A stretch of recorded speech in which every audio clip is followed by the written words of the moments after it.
Welcome, brave listeners, to Wilhelm Presents Frightening Tales, Season 5. I'm your host, Wilhelm. Tune in each week where I entertain my listeners with another dark and creepy tale of the paranormal, donated by authors from all over the world. If you're an author of some paranormal fiction and would like to share a story with my listeners, submit one at frighteningtales.com. And while you're there, tune in for more than 100 episodes of previous content. Today's episode is written by Helen Mihajlovic. Predominantly, she writes short horror stories, but has written science fiction, surrealist, and fantasy tales. Her stories can be found at Dark Dossier magazine and horror novel reviews. Her novella, The Darkness of Judith, has recently been published through Unveiling Nightmares Press, now Bainham Books Press. It is also available on Amazon. But today's tale, she calls Lena.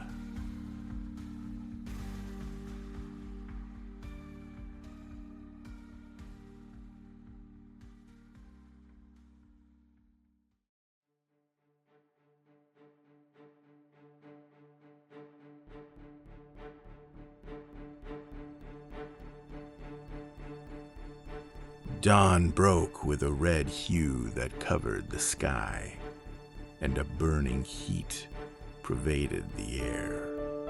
Lena peered through the window from the safety of the darkened room. Her brother, Vasil, stood in the garden below. Lena wondered why he didn't come inside. He knew the dangers of the sun to a vampire. His gaze locked with hers, and tears rolled down his cheeks. Lena was unable to speak, and her limbs froze. As the sun continued to rise, Vasil grasped his head and screamed. It was not too late for him to come home, but he chose to remain outside. The sun's rays began to blister, then peel layers of his flesh until his frame had turned to ash.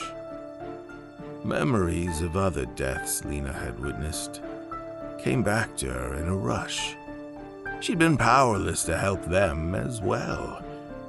She woke from her nightmare with a heavy heart.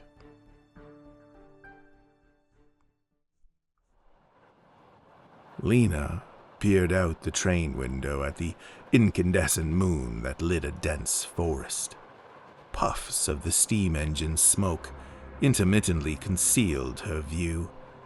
The smell of soot carried through the train, creeping into the cabin where she sat alone. Few people had boarded the overnight train, which was due to arrive at Wycliffe an hour before dawn. She reached for a black handbag on the seat beside her and pulled out a letter that she had read many times since her brother's death.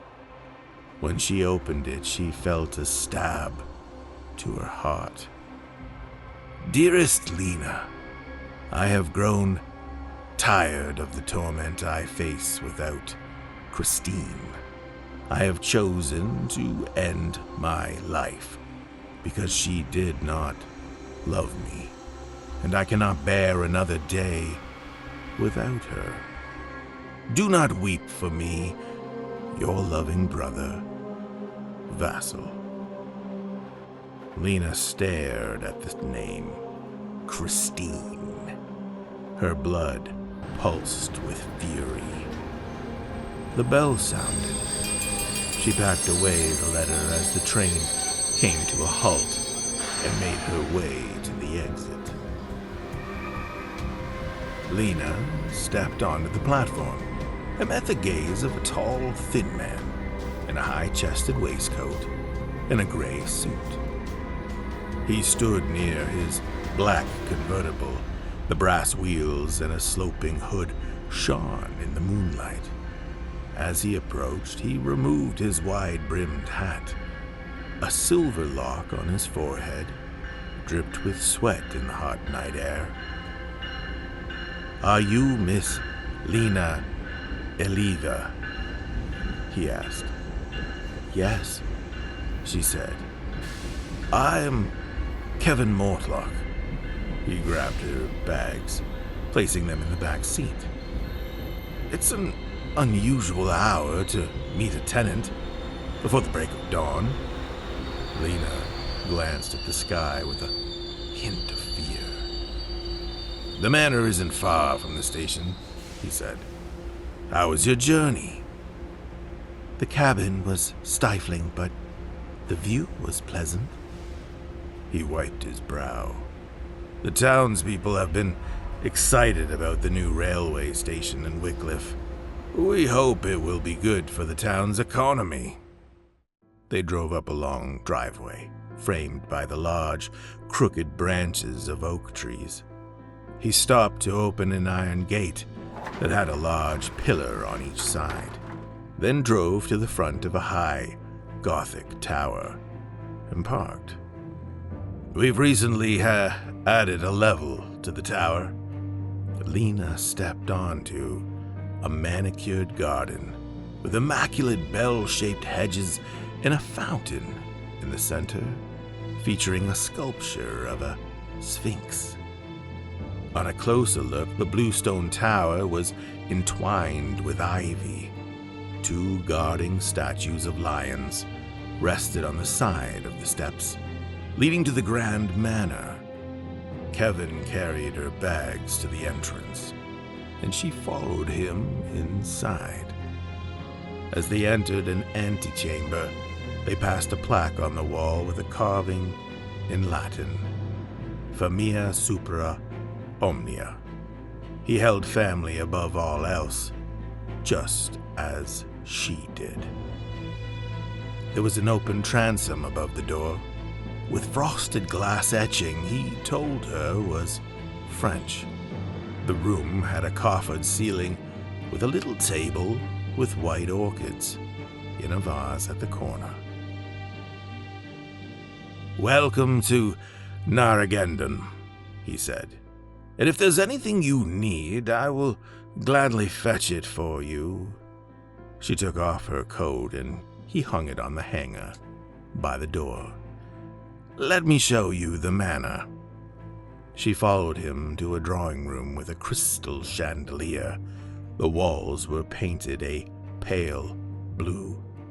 The furniture was gilded and there were large bay windows. A picture hung over the marble fireplace that reminded Lena of Canaletto's paintings of Venice. Lena was glad the house had few mirrors, avoiding them when she saw them. "You've traveled far?" he said. "What is the purpose of your travel?" "I wanted a break from town," she said. "I recently had a death in the family." "I'm sorry for your loss. Many people come here to collect their thoughts in the quiet of the country." Lena looked out the window at the vast land and mountains in the distance, shrouded by night. It was void of the manic rush of town. It held an irresistible silence and stillness. "It's a world of its own, away from everyone," said Lena. "It's very different from town. It seems free of the conventions that we are bound to follow when surrounded by many observers." "I live in a manor not too far from here, with my daughter, Christine." A flash of rage entered Lena's eyes. She looked away. "And my future son-in-law," he added. He led her to a library with tall mahogany shelves, lined with cumbersome books, a writing desk in the corner, and a velvet bergère chair "It's a beautiful old house," said Lena. "It was in total ruins when my brothers and I first inherited it. My parents raised us in another home in Wycliffe."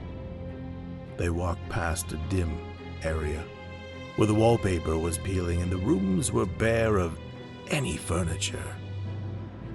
"I leased the manor for less because half of it is yet to be renovated," he said, slightly embarrassed. "Where are your parents from?" "They died many years ago. They were born in southeastern Europe." "My daughter has always been fascinated by that culture." They approached the end of the hallway to a slanted white door in a corner. "This door leads to the cellar," he said. "You're welcome to open a Sauvignon Blanc. The door is unlocked." Her stare fixed at the door. "I would like to invite you and your family to dinner tomorrow evening," said Lena, her attention returning to him. "We'd be delighted to come," he said. "Let me show you to your bedroom." Lena glanced out the window. Her forehead began to perspire and her eyes filled with tears as she felt the warmth of dawn approach. She could endure a little of the dawn before she was mentally marred, and her body could endure less than an hour of the sun before it became a danger. "I'm sure I can find it myself." He looked at her, perplexed. "It's at the far end of the manor, the third door on the right. We will see you tomorrow night." He gave a slight smile before he left. As dawn's light approached, Lena descended to the safety of the cellar.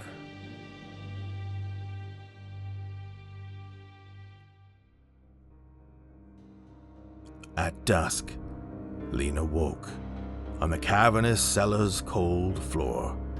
Her thoughts quickly returned to Vassal, and she fell into a reverie. On a cold winter's night, the theater in the center of town, with its velvet stage curtain and a domed ceiling decorated with brass, attracted a full house for the Don Quixote ballet. Lena wore her black chiffon gown, a little worn at the hem, and her hair was loosely tied up in a high bun. Her brother Vassal sat beside her, wearing an old-style tailcoat.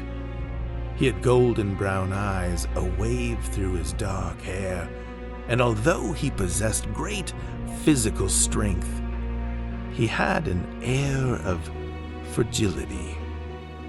They sat in the balcony seat where they could examine the crowd. There was an intoxicating scent of blood that pulsed through the excited theater patrons. Vassal's attention had been captured by a young woman in the crowd. She had dark blonde hair, pale green eyes, and was draped in silks and lace. He looked at her with a different desire than his usual thirst for fodder. She moved with an elegance, but had a frosty demeanor. An older gentleman with a tall, thin frame, who was wearing a tuxedo, sat beside her. He called her Christine. As Lena broke from her reverie, a surge of anger ran through her.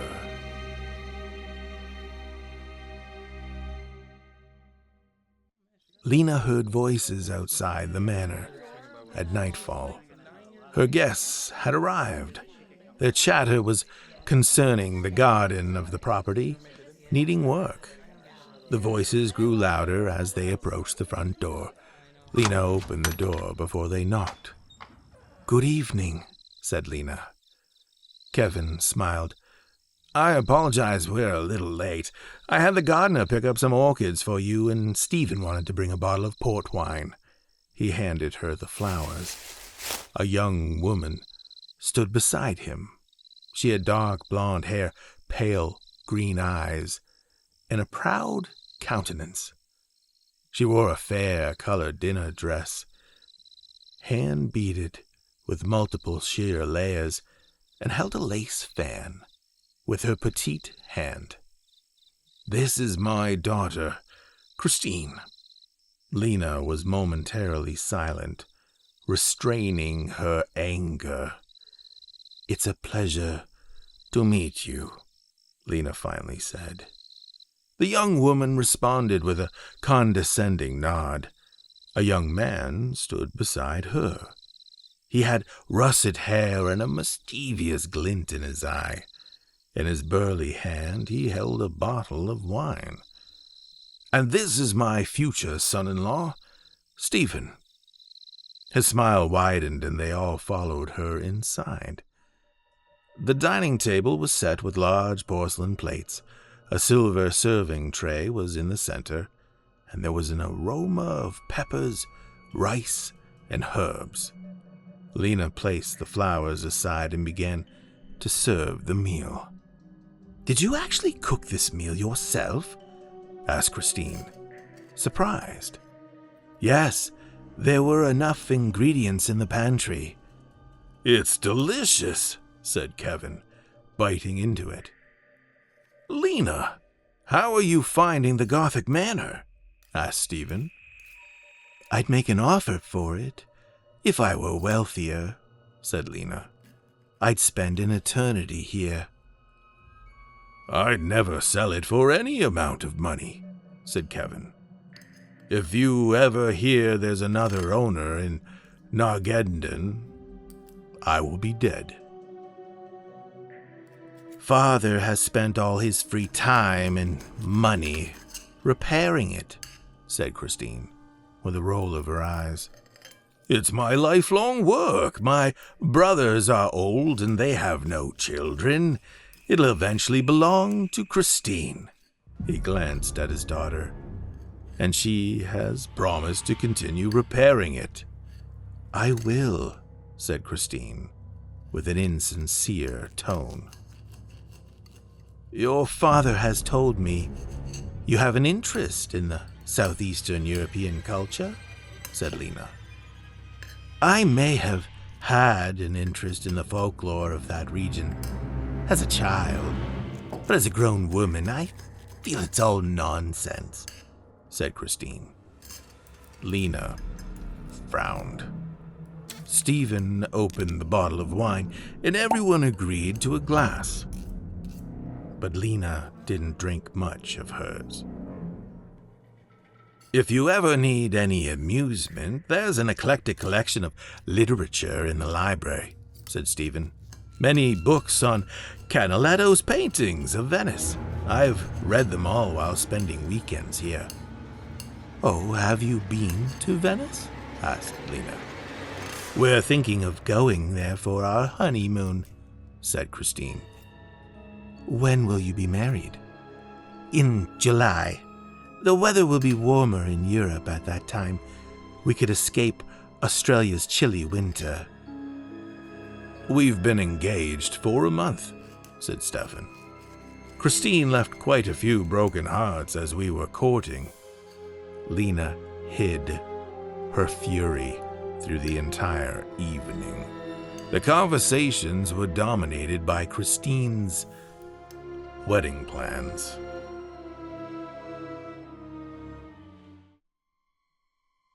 The next night, Lena was curious to examine the literature in the library. On the first scan, none of the literature interested her. The shelves were lined with books on culinary topics. But on the other side of the fireplace were shelves with books on Bizet's opera and the art of Canaletto. As she was flipping through the painter's Capricci cityscapes, she heard the roar of an engine. A burnished Chevrolet pulled up in the driveway. She went outside to greet the unexpected visitor. Stephen got out of his car, grinning and holding a bottle of port. "Good evening, Lena." I wanted to show you the books of Canaletto in the library. He made his way into the manor without an invitation. He took the bottle to the library. The view is best from this room, he said, with a glance at the statues of lions and the fountain. I'll get you a glass, said Lena. When she came back, he had a look of disappointment as she carried one glass. Oh, won't you have a drink with me? No, I don't drink much wine, said Lena. These old houses are too cold in winter and unbearably hot in summer, he said, removing his jacket. He spotted the book Lena was reading. You did take my advice on the literature in the library. I've just been reading it, she said. Yes, well, don't bother looking at his later works. Rumor has it that half of them were painted by imposters. He poured himself a drink, and as he drank, he appeared fixated on her face and the locks that hung below her shoulders. Dark-haired women have the most attractive, defined features, he said. Your fiancé is fair-haired. Yes, but Christine and I are a match for good breeding, and has nothing to do with love. She appears to love you. She loves my money, he said, pouring himself another drink. As he continued to drink, he began to ramble about his anxieties of marriage and possible fatherhood in the future. Christine isn't as innocent as she appears. She often talks about awaiting the death of her father so she can inherit all of his money before he spends it all repairing Narragansett. All she really cares about is money. His face looked flush, and after he'd finished the bottle, his lips upturned with a smile. He stood up and placed a kiss on Lena's lips. His lips felt warm, and she heard the racing of his blood. She removed her black dress, hoping he too would undress, and she could take a closer look at her likely fodder. There was a delight in his eyes as his fingers traced the curve of her breast and hips. He removed the remainder of his suit and she wrapped her legs around him. She knew his blood would taste sour. There was a smell of intoxication on his skin. As they moved with a frenzy, the temptation of her thirst became overpowering. She sank her teeth into his bare shoulder. Moments later, he began to groan and struggle, but her might outweighed his. She drank where the flesh was warm until his body became limp. When she finished, she removed the body from the manor to the nearby woods. The following night, there was a loud knock on the front door. Lena stopped reading and made her way to the front of the manor. When she opened the door, Kevin's face looked like it had been drained of its blood. I'm afraid I bring bad news. My daughter's fiancé was found dead only a few hours ago in the woods. He was mauled by a wild animal. That's very sad, said Lena. Would you like to come in? No, I must get back to my daughter. Her crying doesn't cease, he said, in a solemn tone. I came here to warn you. Of what? Well, there's a dangerous animal about. Stay indoors until we've destroyed it. Lena nodded. Kevin headed for his car. Lena fell into a reverie as he drove away, remembering standing on a balcony at the home that her and Vasil at least in town. It had overlooked the theater. Vassal was near the theater entrance, holding the elegant hand of a young woman. There was a shine to the young woman's dark blonde locks in the moonlight. Lena had seen them together once or twice on their way to see a play. She remembered the young woman's disdainful look at the beggar on the street. Vassal had not introduced her to Lena. He always kept his love affairs private. Lena broke from her reverie with the screech of an owl and went back inside. Later that night, Lena felt an intense melancholy, a deep sadness that came from grief, the loneliness that she felt after the death of her brother and spending life on her own. She climbed the Gothic tower, and with a handheld telescope she looked to the distance. A full moon shone on a manor's turrets. Through a bedroom window on the right wing, Christine sat opposite a dressing table, looking into the mirror with an empty gaze and brushing her golden locks. She removed her silk nightrobe and slowly climbed into bed. She blew out the candle. The room was in darkness. The glint of a moonbeam struck the crooked wing of a bat as Lena flew out of the Gothic tower's casement toward the manor. The creature peered through Christine's window as she writhed in sleep. Lena's claw loosened the edge of the window pane. The doorknob turned and Kevin entered. He stood by the doorway, watching his daughter, groaning through a nightmare. When his gaze turned to the window, the black creature flew away. Kevin stared at the bat inquisitively, closed the shutters, and tightened the lock. Lena sat in the study, holding Vassal's letter. Her mind drifted to the week before his death. She had not seen him for days, but knew where he went when he suffered melancholy. Lena clawed the cobwebs as she entered the base of a cliff to a damp cave. Vassal lay on a rock. When he lifted his head, he was barely recognizable. His face appeared gaunt, as if he had not fed for days. "Brother, why do you stay in this darkness? Let's go feed." "Sweet Lena," he said, "I need to be alone until this melancholy leaves me. Vassal, I love you. What is the cause of your misery? I would do anything to take it away from you." A silence ensued.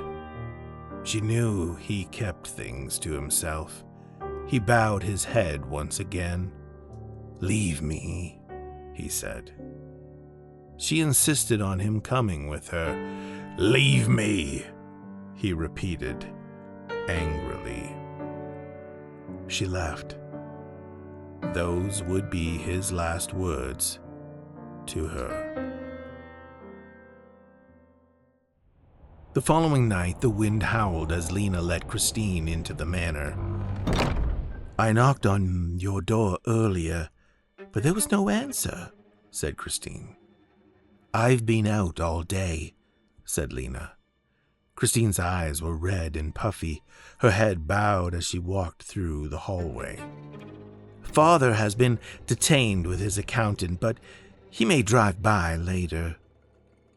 "I'm sorry to hear about your loss." Her eyes swelled up with tears as they sat by the bay window in the drawing room. "Many men courted me before I became engaged to Stephen, but they all became insignificant once I met him."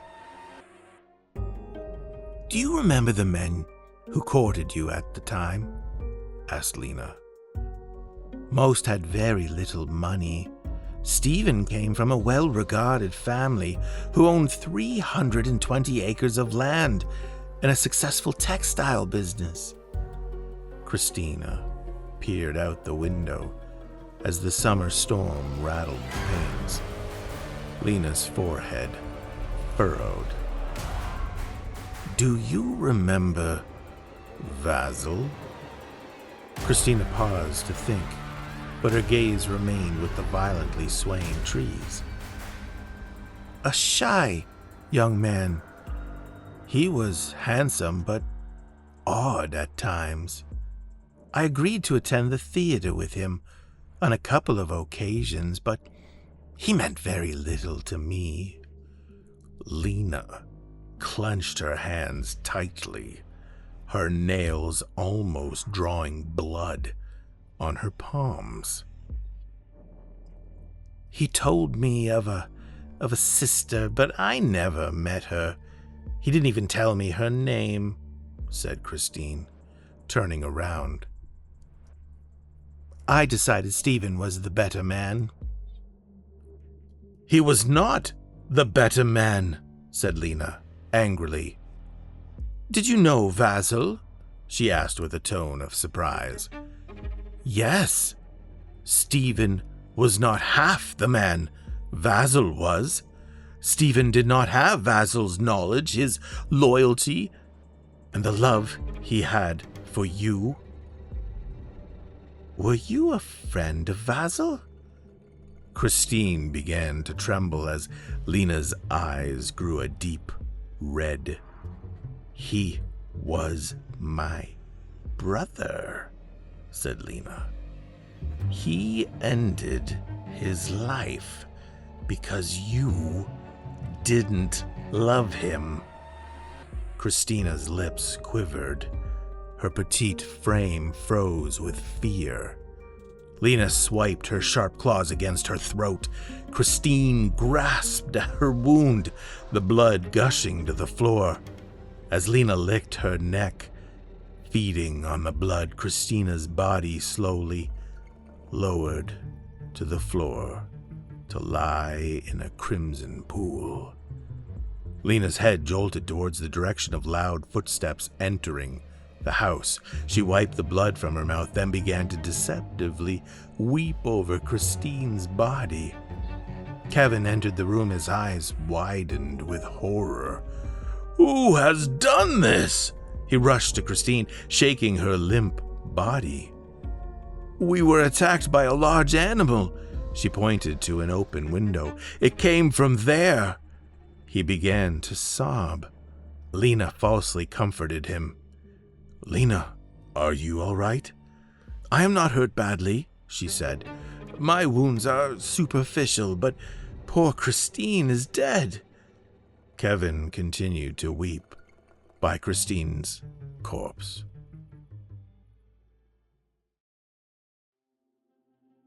At nightfall the next day, Lena wrote Kevin a letter and placed it under his door.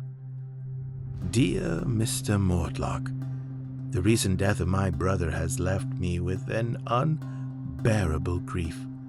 I am unable to attend Christine's funeral so soon after my brother's suicide. I will be leaving for town in a couple of days. I understand you will be busy making the arrangements for the funeral, and I will organize another driver to take me to the railway station. Regards, Lena Elivia." On the last night of Narragansett, when Lena flew into the window of her bedroom, she smelled a familiar scent as she transformed to a woman. She knew the driver was arriving soon, but had told him to wait outside. She was catching a train half an hour before dawn, with a closed cabin to keep her in darkness, till she arrived in town at dusk. She quickly put on a black dress that lay on the bed. She followed the scent to the library. Kevin hovered over the table with a letter in hand, but he immediately turned as she entered. His hands trembled as he dropped the letter. "I came to say goodbye. I had no idea my daughter had crossed paths with your brother." "That is a private letter my brother wrote me," said Lena angrily. "Was your brother in love with Christine?" Her lips curled, revealing white, sharp teeth. Kevin shook, realizing Lena was a vampire. "My brother was the only one I had left. Christine destroyed him." "Did you cause harm to my daughter? She was innocent." "Your daughter was deceptive and venal," she said, stepping forward. "But you have been more fortunate than me. You talk of living siblings. I have no one. Vassal was the last." She neared. He stumbled back. She grasped his arms until he was in her tight grip. He began to struggle in vain. She fed until he weakened. His body went limp and he dropped to the ground. Lena felt an unease as dawn was looming. Her eyes began to water and her face began to perspire. Kevin craned his neck as she walked away.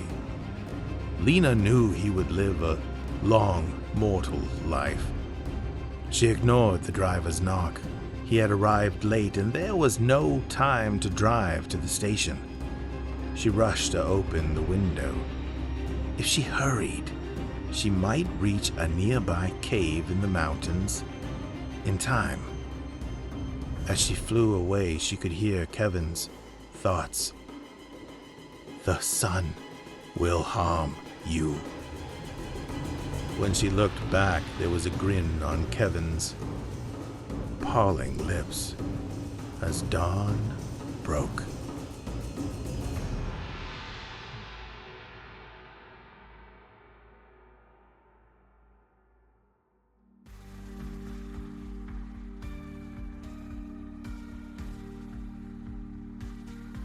Thank you, brave listeners, for joining me today.